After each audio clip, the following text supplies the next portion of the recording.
일본 도쿄의 번화가인 긴자거리. 이 거리에 아주 오래된 제과점이 있다. 이 제과점은 무려 136년 전인 1869년부터 이곳에서 빵을 굽기 시작했다. 그 오랜 역사와 함께 해온 것은 단팥빵이다. 단팥빵은 이 가게의 창업자가 1875년에 최초로 개발해낸 신상품이었다.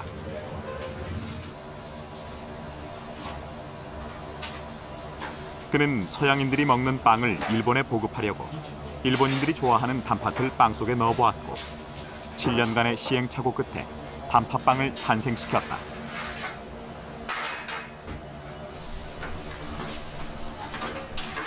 .1日確か10万個作っていたと聞いております。で、下の床が昔はレンガだったんですけれども、で下駄を皆さん履いていらしてて、それで1年に一遍はそのレンガがすり減るので取り替えたという話を聞いております。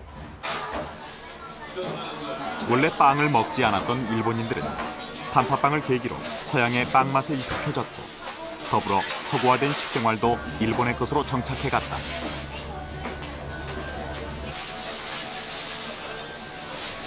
단팥빵은 일본이 서양 문명을 받아들여 근대화를 이루어 나가던 메이지 시대의 산물이다. 그때 일본은 마치 단팥빵을 만들어내듯 새로운 일본을 탄생시켰다. 오늘의 일본을 만들어냈던 메이지 시대. 그 시대는 어떤 의미로 남아있을까?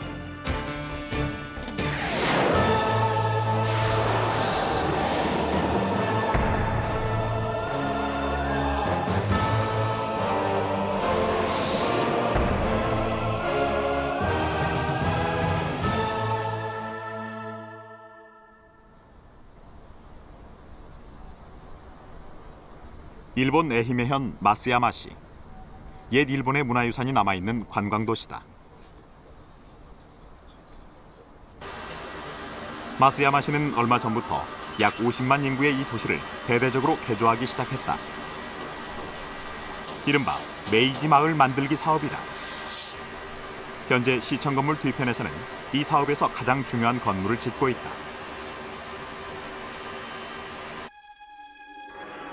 2007년 봄 완공될 이 건물은 100년 전 메이지 시대를 살았던 사람들, 특히 소설 언덕 위의 구름 속 등장인물들의 삶을 보여주기 위한 전시관이다.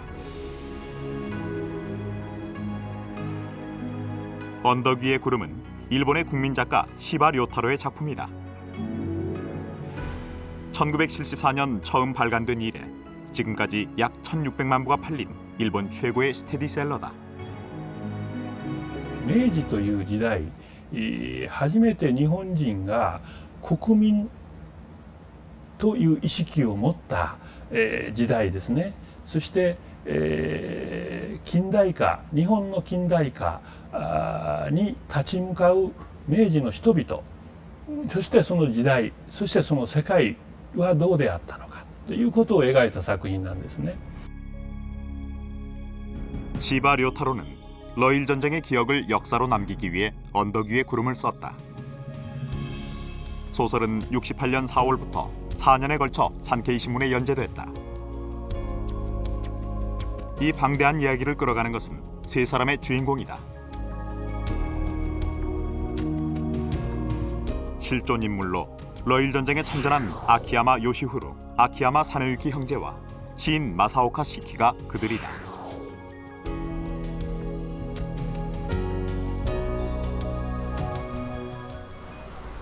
마쓰야마시는 이들 주인공의 생가도 복원했다.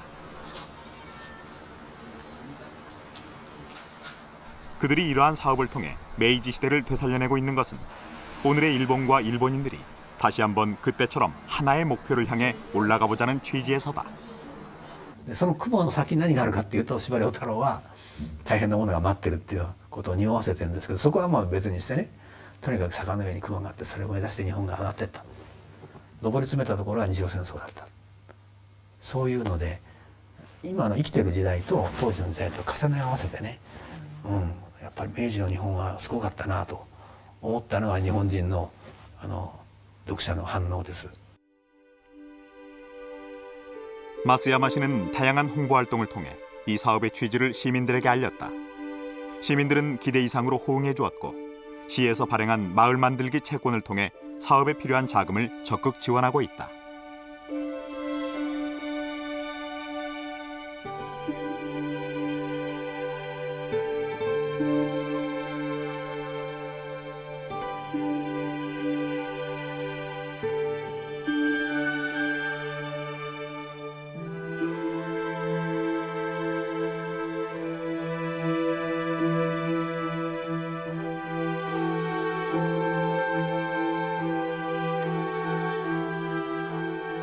総計12億というこの2年間で応募を、募集をいたしました。で、市民の方も一口が10万円から200万円までで、応募ができますが、いずれもですね約10倍、ですからこの2年間で120億近くのですね市民の方が、これに応募をしていただきまして、くしくも抽選で漏れた方、そういった方もですね来年はいつやるんだというふうなご要望もございますので、非常に、市民の方はですねこういったことについて自分たちも積極的に参加をしたい。 마스야마 도심 한복판에는 메이지 시대에 운행하던 열차도 다니기 시작했다.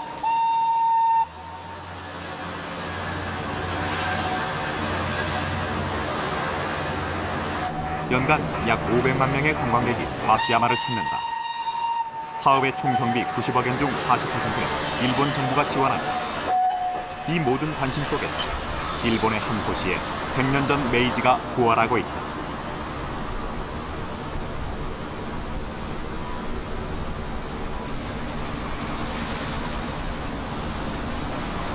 도쿄만에 위치한 항구 도시 구리하마.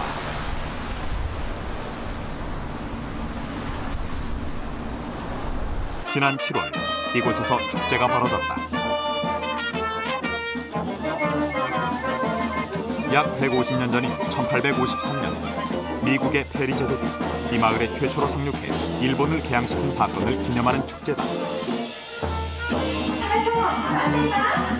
일본인들은 페리가 첫 발을 내딛는 이 마을에서 일본의 진정한 역사가 출발했다고 생각한다.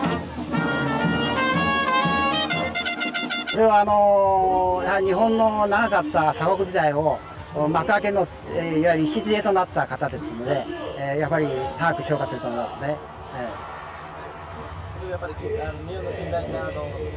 そうですね。日本が明治時代にすごく発展するわけですけど、その最初の礎になったというか、徳川300年というか200何十年の歴史がそこで閉じるわけですからね。それでやはり民主主義を目指して進んでいるわけですね。封建時代がもう終わったというか、そういう時代ですよね。 일본인들은 당시 일본이 개항으로 서양의 문을 열었기 때문에 오늘의 경제 대국이 될 수 있었다고 믿는다. 그래서 일본을 개항시킨 미국의 페리 제독을 일본 근대화의 은인으로 여긴다.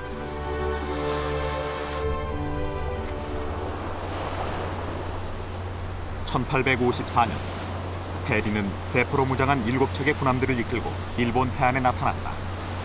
이 군함들은 표면을 검게 칠해 흑선으로 불렸다. 일본인들은 난생 처음 보는 서양인과 흑선을 보며 공포에 떨었다. 페리는 시모다 마을에 도착해 당시 일본을 통치하던 막부와 교섭을 벌였다. 시모다에 있는 류센지. 이 절은 당시 페리가 막부를 만났던 장소다. 현재 일본의 중요한 국가 사찰로 보존되고 있다. 절 곳곳에 개국 당시의 흔적들이 남아있다. 이것은 페리가 막부를 만나 조약을 체결할 당시의 그림이다. ここのお寺の名前がですね、実は別名が開国殿と呼ばれています。開国、国を開く殿、つまりお堂ということですね。ここから国が開かれたということでその名前が付けられたんです。で、ここで日米和親条約が完結します。まず横浜で和親条約が結ばれるんですが、細かい内容があまり決められてなかったんですね。そこで細かい内容をこのお寺に来て、このお寺の中でペリーと幕府側の両者で話を進めて、ようやく和親条約が終わったということです。 당시 일본은 무사가 지배하는 철저한 계급 사회였다.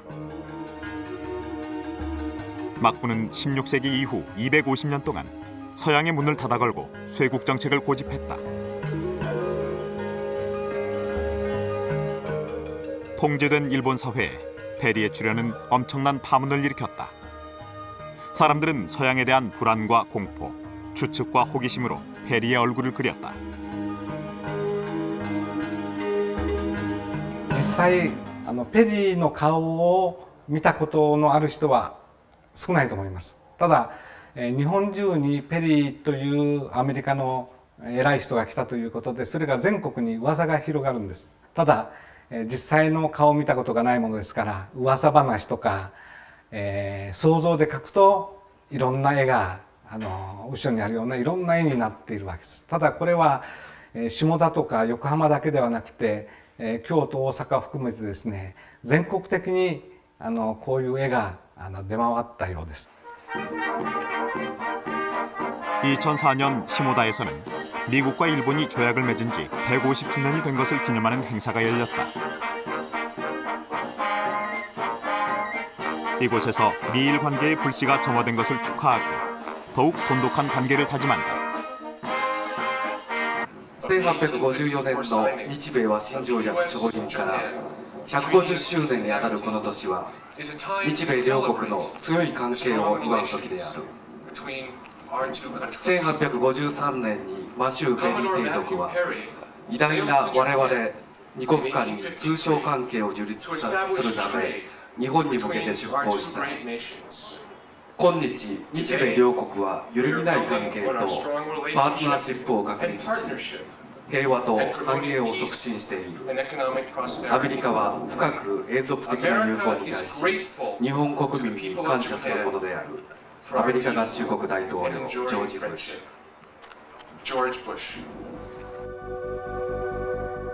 개항 4년 후인 1858년, 일본은 미국에 이어 영국, 프랑스 등 서양 열강들과 통상조약을 맺었다.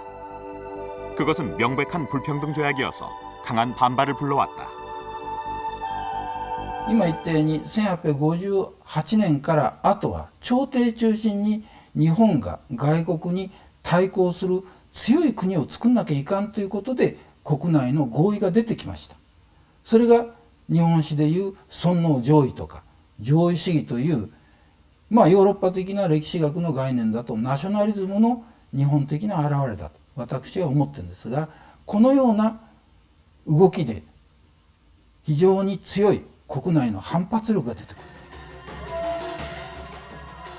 사무라이들은 불평등 조약 때문에 일본이 서양의 식민지가 될 거라고 생각했다. 그들은 서양 오랑캐들과 싸우고 서양을 불러들인 무능한 막부 정권을 몰아냈다. They had tremendous, I think, frustration that the existing leaders, the shogun, the daimyo, were weak and were not defending Japan against the outside world, especially against the West, but also were not enacting policies that were helpful to ordinary people, and they felt that they, as samurai, should be given more of a role.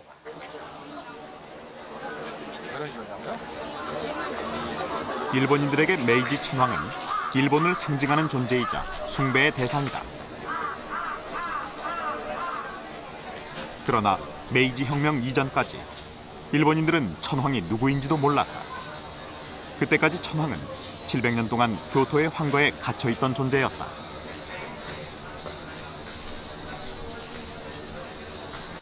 천황은 1868년 막부를 몰아낸 사무라이들에 의해 권력의 전면에 등장했다. 당시 16살의 천황은 밝게 다스린다는 뜻의 메이지란 이름으로 불렸다. 그것이 곧 메이지 혁명의 시작이었고 일본의 새 시대 메이지의 출발이었다. 何かこう日本に心の支えがないとできないんで、それのこう格好の支えになったのが吉田松陰が説いているような日本は外国とは違うんだと、代々天皇が支配する神の国であるという、そういうイデオロギーがやっぱり浸透したんでしょうね、当時状況の中では。非常に危機感を持ってましたから。 메이지 시대 요코하마는 외국인들이 주로 드나들던 교류의 중심지였다. 개항 후 서양 문물이 도입되자 요코하마 거리에 최초로 등장한 것이 가스등이었다. 가스등 불빛이 내뿜는 문명의 힘이 일본인들을 매료시켰다. 明治の前は要するに光というものはなかったんですね。例えばろうそくとかそういうものでやってたわけですね。ですからもう街にこう明かりがつくということ自体がもう非常に皆さんに驚かれたというのがまあ経緯ですね。横浜というのはね、要するに今ある鳩場の近辺がですね、結局オランダ村とか外国の村だったんですね。それでそういうために横浜というのはガス灯とかアイスクリームとか石鹸とかいろんな日本で初めてのものが横浜から発信されたんですね。 가스등과 함께 요코하마 거리를 장식한 것은 서양인들이 타고 다니는 마차였다.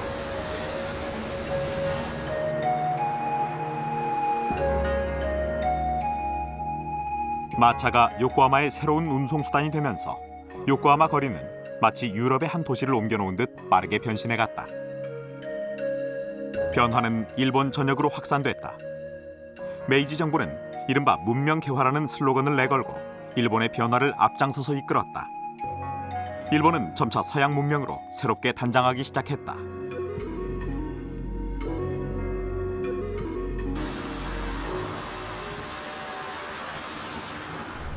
식생활도 예외가 아니었다. 요코하마에 있는 이 음식점에는 메이지 시대부터 만들어온 요리가 있다.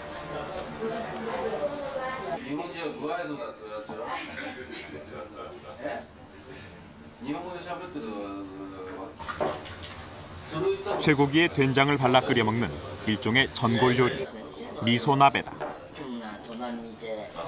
사실 메이지 이전까지 일본인들은 쇠고기를 먹지 않았다. 그런데 서양인들이 쇠고기를 먹는 것을 보고 이 가게 주인은 쇠고기를 이용한 새로운 요리를 개발했다. 日本人には味噌は欠かせませんよね。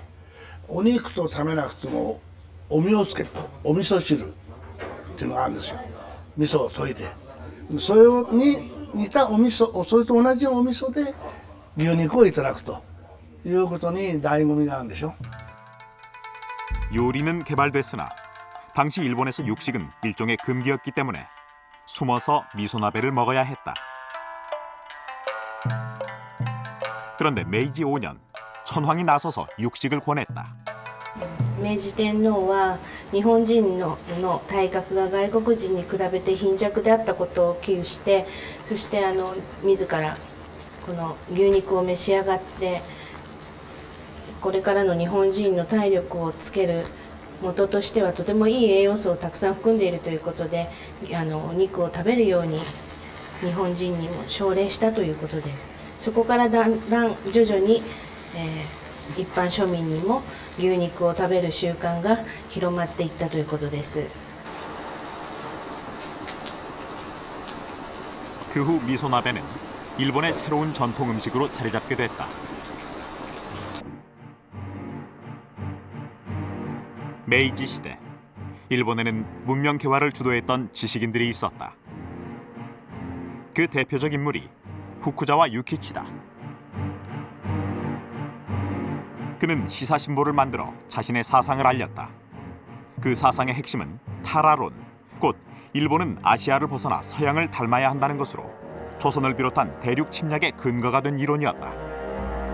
But certainly, to the extent, I mean, in the 1880s, the late 1880s, he writes this piece, Datsu Aaron, a kind of argument that Japan should remove itself from Asia, which doesn't mean remove itself from Asia. It means Japan should remove itself from thinking of itself as Asian. Rather, Japan has what in America comes to us as a manifest destiny, to lead Asia. 후쿠자와 유키치는 1860년부터 세 차례에 걸쳐 미국과 유럽을 여행하고 서양 학문을 공부했다. 유학을 마친 후 그는 앞장서서 상투를 자르고 문명 개화의 천병이 되었다. 그는 유럽 유학 시절 수많은 메모를 남겼는데 이 메모들을 책으로 발간함으로써 서양 각국의 사상을 일본인들에게 전했다.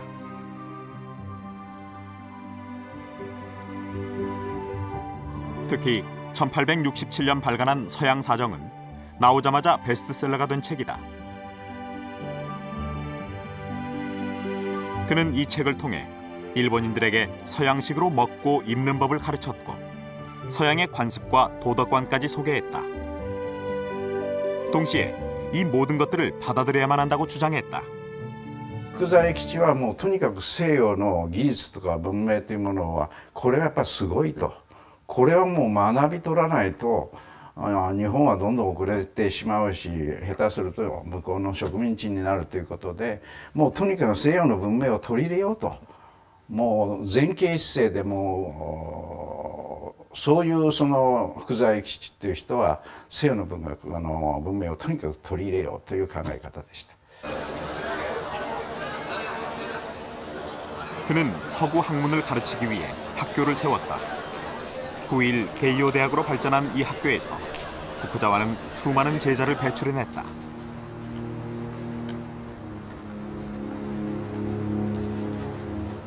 그는 문명이라는 것을 이렇게 정의했다.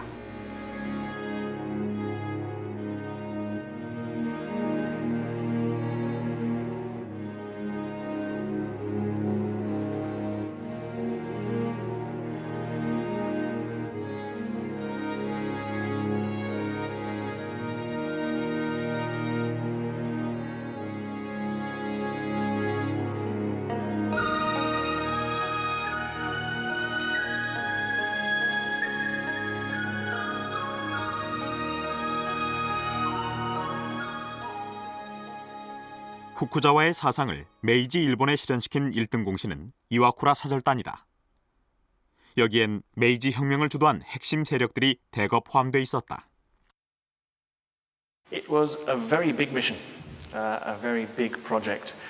There were more than 40 government officials in the mission itself, so that's quite a large-scale operation. But more important is the fact that many of the officials were very senior. The ambassadors and the vice ambassadors were minister level. The ambassador himself, Iwakura Tomomi, he was effectively deputy prime minister of the Meiji state at the time. The vice ambassadors included important people like Okubo Toshimichi and Kido Takayoshi. And these were really the principal architects of early Meiji state reform. So a very high-powered mission. 정부 관리를 비롯 학생 8살 어린이까지 100여 명으로 구성된 사절단은 1871년 12월 요코하마를 출발했다. 미국, 유럽, 아프리카, 중동을 거친 660일간의 대장정이었다. 당시 이들의 가장 절박한 임무는 서양과 체결한 불평등 조약을 개정하는 것이었다. 特に条約の改正、さっき言った日本はハリスと結んだ日米水耕通商条約に代表されるように関税の自主権がないとかね、外国人に対する裁判権がないとかね、これ独立国としてはちょっとおかしい不平等条約のもとにあったんで、これ変えなきゃいけないっていうのは、これは明治政府だけじゃなくて国民的な大きな課題でした。 맨 처음 미국 샌프란시스코에 도착한 사절단은 워싱턴의 정부 대표단과 만나기 위해 약 200일 동안 미 대륙을 횡단했다. 그러나 국운을 걸었던 조약 개정의 꿈은 끝내 물거품으로 돌아갔다. 조약 개정에 실패한 뒤 사절단은 대서양을 건너 영국으로 갔다. 사절단은 영국이 어떻게 세계 최초로 산업혁명에 성공했는지 알고자 했다.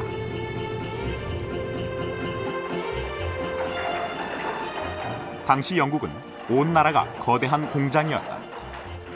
사절단은 120일 동안 런던과 맨체스터 등지를 여행하면서 정치와 문화, 교육 등 사회적 시스템들이 산업혁명을 성공적으로 이끌었음을 깨달았다.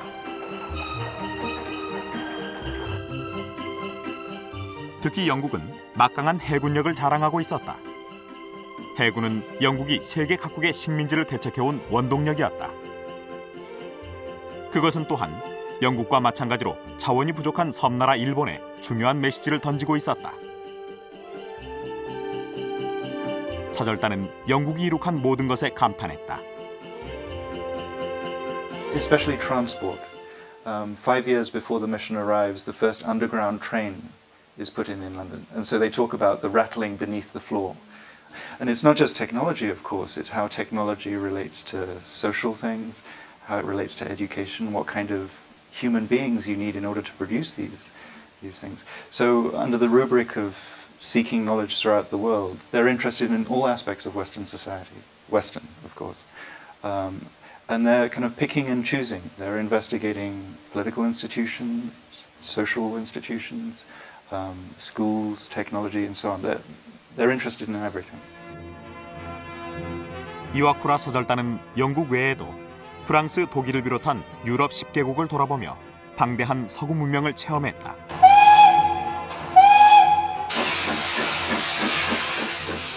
(2년) 뒤 사절단은 일본으로 돌아왔다. 그들은 일본이 서구 문명을 받아들여서 서구 열강과 똑같은 힘을 가져야 한다는 하나의 목표를 설정했다. 그것은 향후 메이지 정부의 지향점이자 동력이 됐다. I think the biggest single goal was it showed the leaders of the government how the power of Western nations rested on more than just the military power, but also on economic power and on education of the citizens or the subjects. And so I think it had a big impact on the thinking of the Meiji leaders. 이와쿠라 사절단은 그들이 보고 배운 모든 것들을 보고서로 작성했다. 방대한 분량의 이 보고서에는 세계 각국의 정치와 경제, 헌법, 교육, 군사 등 사회를 구성하는 모든 분야가 상세히 기록돼 있다. 이 보고서는 메이지 개혁의 지침서가 됐다.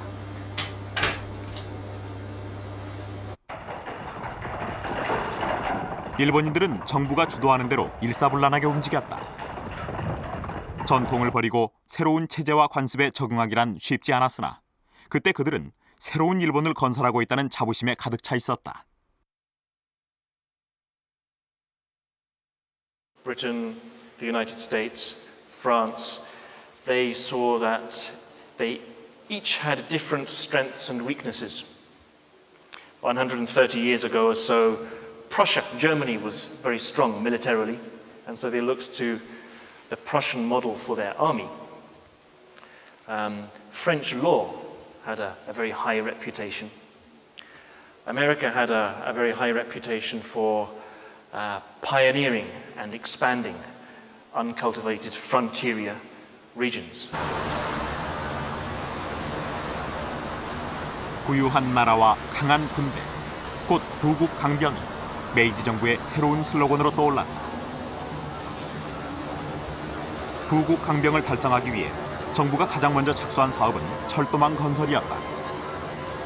도쿄의 신바시역은 메이지 5년 일본 최초로 개통된 철도역이다.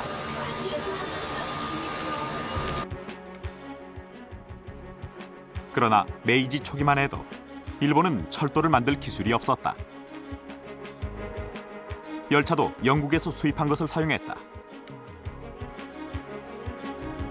결국 정부는 외국에서 기술자들을 고용해 철도를 건설했다.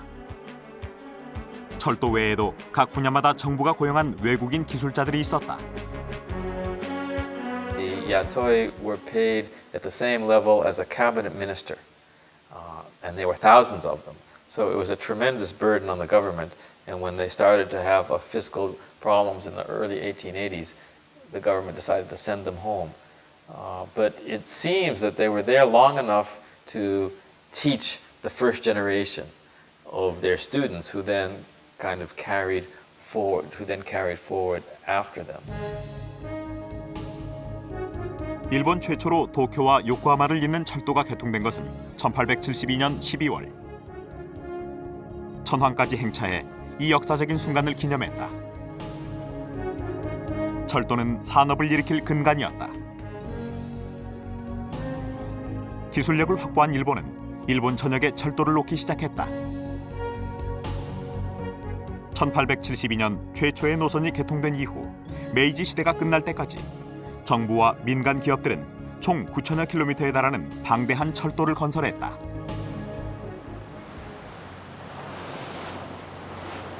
그 무렵 일본의 민간 기업들은 서양의 선진 기술을 도입하기 위해 유학생들을 대거 파견했다.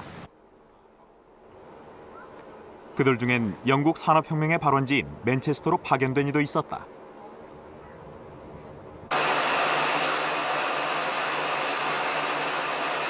일본은 영국의 산업혁명을 방직공업이 이끌었다는 사실에 주목했다. 방직업은 값싼 노동력을 이용해 자본을 최대로 축적할 수 있는 방편이었다. 일본에서 파견된 유학생은 맨체스터 방직 공장에서 일하며 선진적인 방직 기술을 배웠다. 그렇게 탄생한 것이 1882년 설립된 오사카 방적회사였다. 이 사업을 추진한 기업가는 시부사와 H였다. 渋沢栄一は日本のその近代的な銀行を創立して、その後、約500に関わる企業との関係を持ちます。でそれは、それまで日本になかった当時合本組織という今でいう株式会社の組織を、普及させて日本のその近代的な資本主義社会を築き上げようということで努力して、そういったところから資本主義の父ですかというような言われ方をすると思います。 시부사와는 1867년 파리의 만국 박람회에 참여해 유럽의 여러 기업과 경영자들을 만나 근대적인 경영을 배웠다. 그는 유럽에서 보고 배운 조직적인 기업의 형태를 일본에 도입하기 시작했다. 은행 설립에서부터 제조업에 이르기까지 일본 산업의 토대를 마련한 시부사와는 향후 일본의 식민지 개척을 주도하게 된다.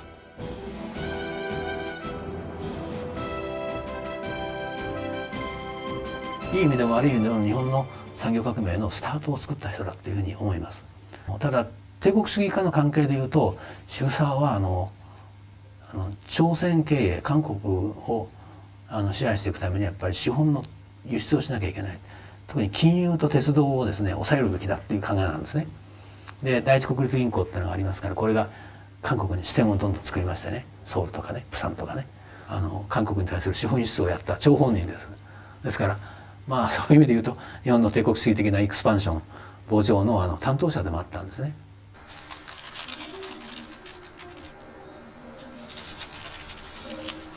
메이지 시대 일본의 산업을 일으킨 최대의 수출 상품은 비단의 원료인 생사였다. 당시 일본 전역에서 생사를 만들었는데 특히 일본 중부의 오카야 지방이 그 중심지였다. 이곳에는 메이지 시대부터 운영해온 생사 공장이 있다.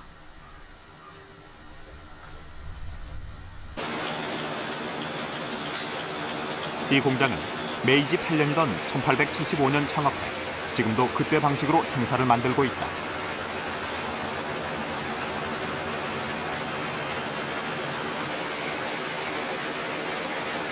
당시 오카야에서 만들어진 생산은 전국 생산량의 25%에 달했고 일본 전체 수출액의 절반을 차지했었다. 一番大きな輸出先はアメリカです。で最初はアメリカでは女性のドレスなどに使われたようですけどもその後ストッキングに使われました。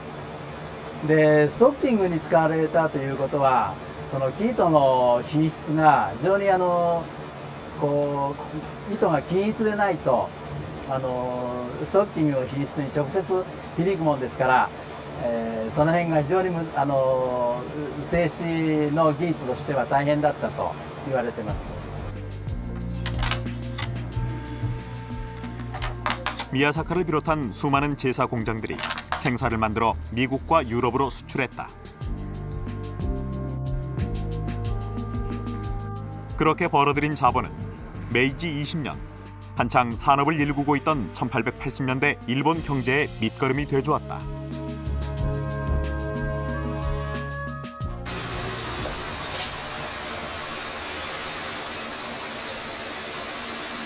누에에서 생사를 뽑아내는 공정은 대단히 섬세한 손길을 필요로 한다.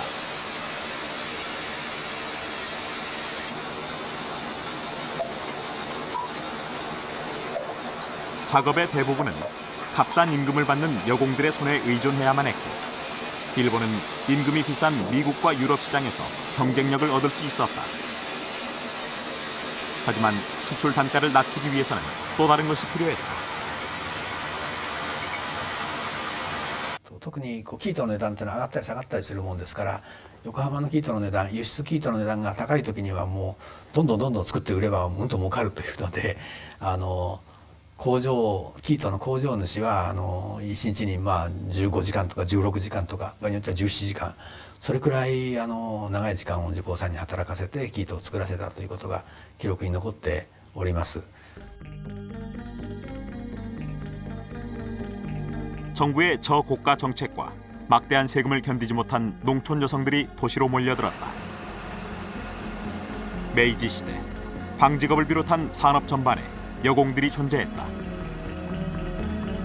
그들은 값싼 임금과 혹독한 노동 조건 속에서 메이지 일본을 일으킨 동력이 됐다. The textile mills, which were the biggest single employer of women, had really horrible working conditions. The dormitories were locked to prevent women from running away, so that was also dangerous when there are fires. And there are some cases of women dying in fires because they couldn't get out of the locked dormitories. 제사 공장이 밀집한 오카야에 스와호라는 호수가 있다. 여공들 중엔 비참한 일상을 견디다 못해 이곳에 몸을 던져 목숨을 끊은 경우도 많았다. 메이지 시대가 남긴 영광의 그늘엔 그러한 상처도 있었다. 산업혁명이 한창 꽃을 피우던 1880년대. 일본 곳곳에서는 메이지 정부에 저항하는 이른바 자유민권운동이 일어나고 있었다. 그러나 정부는 이러한 움직임을 용납하지 않았다. しかも聖壇演説会を開いて、開くと、その弁士の隣にはですね、必ず巡査が立ち会って、で民権化の演説が政府批判が激しくなるとですね、自由にその巡査たちは弁士に対して演説中止解散という命令を下してですね、演説会を中止に追い込むことができたんです。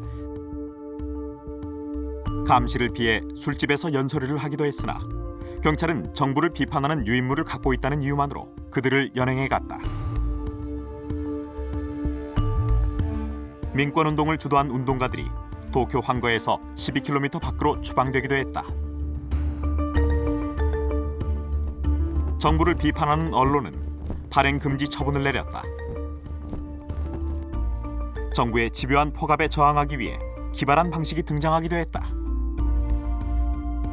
我が愛する友である高知新聞は一昨14日午後9時絶命早漏につき本日午後1時朝式執行塚祭り早漏間の、葬式を執行するから皆さん、ぜひともご来会くださいというのがですね、これはですね当時の政府の言論弾圧に対する、国民の側のですね、猛烈な抵抗であり、そしてしかも単なる抵抗ではなくて権力のこういうね権力のやり方に対してこれを笑い飛ばすというかユーモア精神を持って風刺精神を持ってですね抵抗している当時の土佐の民権派の姿がありありと浮き彫りにされている出来事だと思います。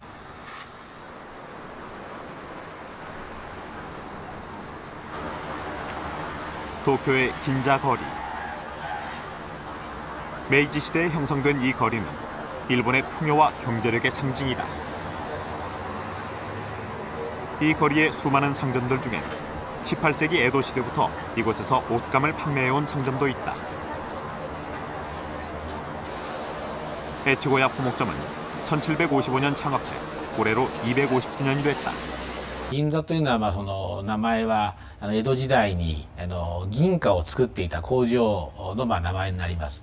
場所自体はこのうちの店の前がちょうど工場だったんですね。ですから始めた頃はこの辺は工場地帯で決して商売にはいい状況ではなかったんです。それがだんだん変わっていって明治になりますとこの辺もだんだん商業地になってまいりまして、もう明治ですともう一等の商業地になりました。 에도 시대 손수건 같은 작은 옷감을 염색하는 일에서 출발한 이 포목점은 메이지 시대를 지나면서 엄청난 규모로 성장했다.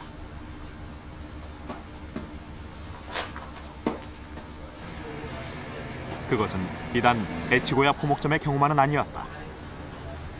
その頃はまだまだ普段の着てるものは和服ばっかりで洋服の方が少ない時代でしたんで、着物を皆さんお召しになったということで、ただ今は着物は本当におしゃれ着外出着になってますけれども、普段着の着物が一番多くね売れたものでございますんで、それは数にしてみれば大変な量が売れたようでございます。 메이지 시대 포목점 사업은 전반적인 호황을 누리고 있었다.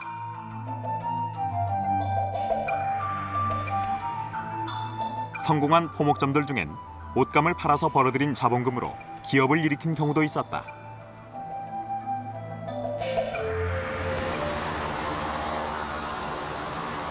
일본 최초의 백화점 미치코시도 1670년 포목점에서 출발했다.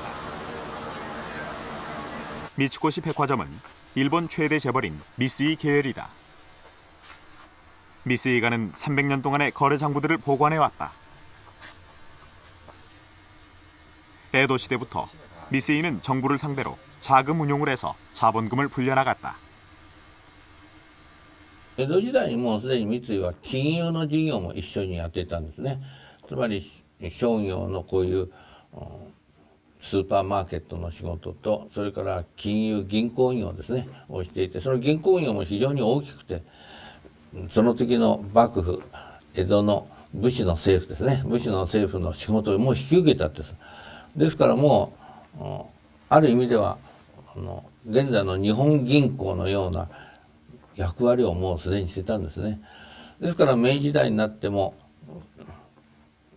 日本で最も大きな商業商家でありかつ金融業者でしたから、明治政府としてもぜひこの三井の力ですね、経済力を生かして近代化をしようとしたわけですね。 미쓰이는 메이지 정부와의 유대 관계를 발판으로 정부의 은행 역할을 하면서 급성장했다.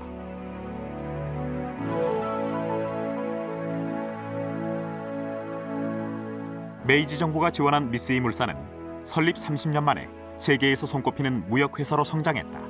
その当時明治政府、特に井上馨は日本は貿易をしなくちゃならない。それも非常に大規模にしなくちゃならない。貿易を盛んにしないと日本の経済は近代化できない。でそのために三井物産という会社を三井に作らせました。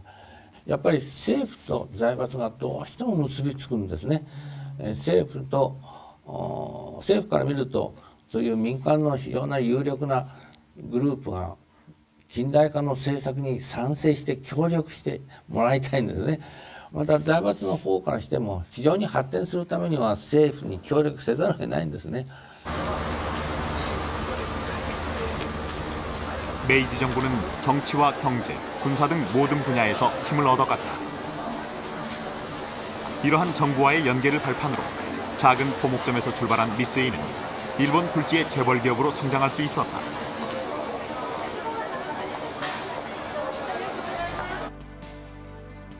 메이지 시대 미츠코시 백화점이 발행한 광고 전단을 보면 당시 미츠코시 백화점이 얼마나 성업을 했는가를 보여준다.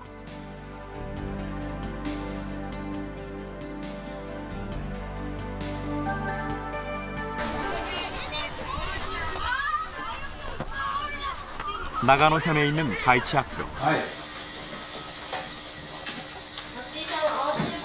메이지 6년 설립한 이래 130년의 역사를 갖고 있는 초등학교다. 현재 학생들은 새로 지은 건물에서 교육을 받고 있다. 일본이 지금과 같은 교육 제도를 갖추기 시작한 것은 메이지 혁명 직후인 1872년부터였다. 에도 시대까지 일본인들은 신분에 따라 교육을 받았다. 서민들은 일종의 서당인 테라코야에서 글을 배웠다. 메이지 정부는 일본을 바꾸기 위한 첫 번째 과업을 근대 교육이라 생각하고 서양과 같은 의무 교육 제도를 도입했다. 학제를 수립한 정부는 1890년대까지 전국에 약 5만 개의 초등학교를 세웠다. That's one important transformation. That's going to change how people think. And until people change how they're thinking, the idea is they're not going to be able to contribute. If you think about how you transform a society, then on the one hand, getting people into schools where they learn how to do things, and on the other hand, getting them into the army so that they identify with this thing called Japan. 130년 전 메이지 시대에 세워진 가이치 학교. 이 학교가 지어질 때만 해도 이런 서양식 건물을 짓기 위해선 막대한 자금이 필요했다.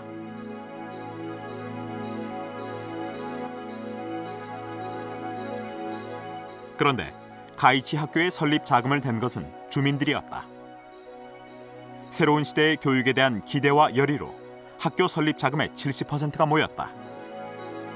大きな大屋根の上に真ん中に八角の塔を建てて、これが文明開化の象徴であるということを建物を通して、伝えられればいいな。そしてこれが教育するってことは、教育を受けるってことはこういうことなんだな、こんなところで勉強できるってことは嬉しいことだなっていうことで、県民に集まってもらうには立派な建物がいいだろうっていうようなこともあって、理想を掲げた建物を建てていったということではないでしょうかね。 메이지 정부는 학생들의 교육 내용에도 관여했다. 가장 주력한 것이 충효를 강조한 수신교육이었다. 수신교육의 핵심은 교육치거다. 교육치거는 1890년 당시 수상 야마가타가 공포한 것으로 천황에 대한 무조건적인 복종을 골자로 한다. It stressed these obligations of loyalty, starting with the family, building up to the emperor.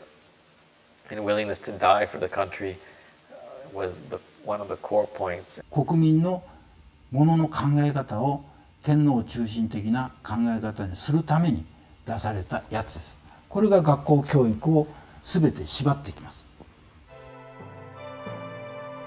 교육치거 반포 이후 약 50년 동안 일본의 모든 어린이들은 교육치거를 외우고 쓸 수 있어야 했다.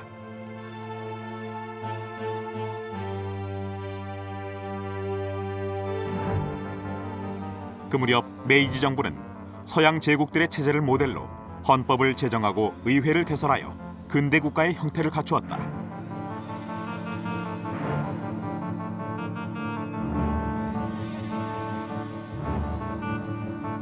그러나 국민의 권리는 제한되었고 천황의 절대 주권이 확립됐다.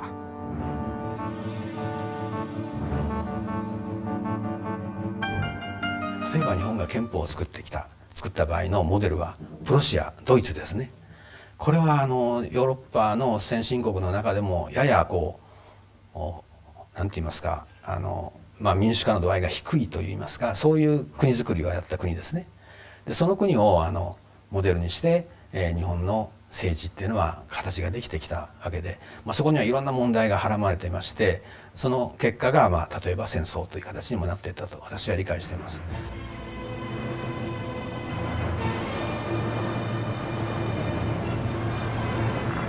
메이지 메이지 일본이 쌓아올린 강력한 힘은 청일전쟁과 러일전쟁으로 표출됐다.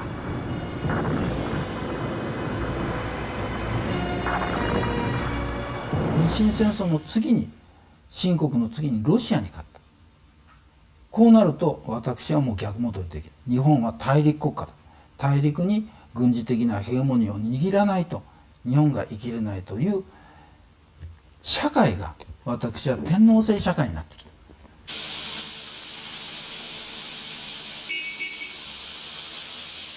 일본 오사카의 한 주택가.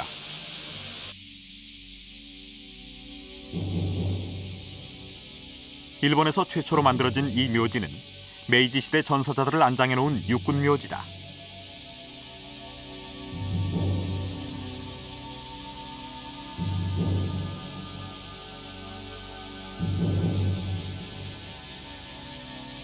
(5,300여) 개의 개인 묘비 대부분은 러일 전쟁 전사자들의 묘비다.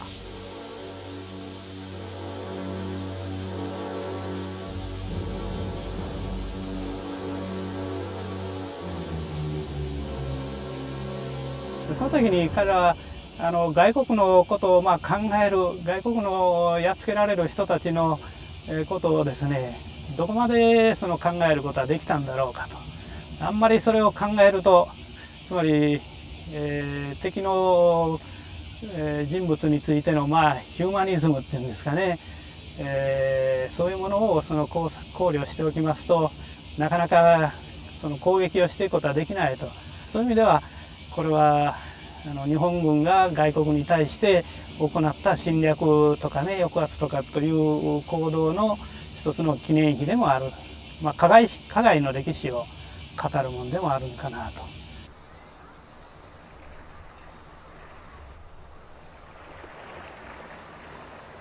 메이지 시대.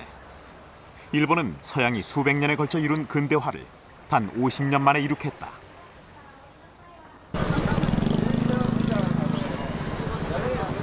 그러나 2차 세계대전이 끝난 후 일본 사회에는 메이지 시대가 전쟁에 이르는 길을 닦은 시대였다는 비판의 목소리도 있었다. 일본은 지금도 메이지로부터 자유롭지 못하다. 그들은 여전히 그 시대의 영광과 상처, 자신감과 두려움 속에서 정체성의 혼란을 겪고 있다. 그런 혼란을 극복하는 것이 오늘 일본에 남겨진 메이지 유산이다. There was a huge pride in being able to make use of and absorb and kind of indigenize or take advantage of these foreign ideas and institutions. But the simultaneous fact was, or worry was, that this is mere imitation or that we're losing our own identity. The whole idea of Japanese identity, I think, was invented in many ways during this time. It didn't really exist going way back into the past the way people thought about it at that time. So the idea of Japanese aesthetics or Japanese values was created out of this fear of becoming too Western. 일본의 많은 지식인들이 오늘의 일본과 일본인의 정체성을 고민하고 있다. 작가인 이즈미 사부로 씨는 메이지 시대를 공부하던 중 특히 이와쿠라 사절단에 매료되어 사절단 이야기를 책으로 펴냈다. 그는 미구 회람이라는 모임도 만들어서 200여 명의 회원과 함께 사절단의 정신을 공유한다. 教育の問題、モラルの問題、環境の問題からもいろいろ問題あるから、そういう問題に対してもう政治の問題も含めてなんとか日本をもっと良くしなきゃいけない。日本はもうこんな日本ではどうしようもないっていう考え方を持った人がベースにいます。僕自身そうですから。だからそれにはここから学び取ろうと。近代の一番元へ戻ってここからもう一回学び直そうと。 대학 교수, 사업가, 변호사 등 일본 지식인층인 미구 회람의 모임은 오늘의 일본이 심각한 문제를 안고 있다고 생각한다.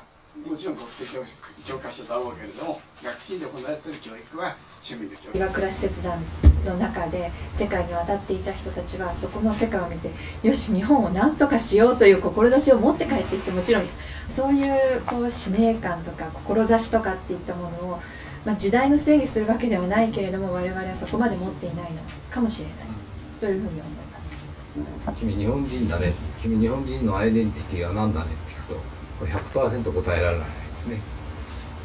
目的意識がない。それは戦争に日本が負けた後、なんかすっかり骨抜きになっちゃったっていうところは私は情けないなと思う。 이들의 토론은 어쩌면 영원히 결론을 얻을 수 없을지도 모른다. 오늘 일본인들의 생각과 가치관이야말로 메이지가 남겨준 또 다른 유산이기 때문이다.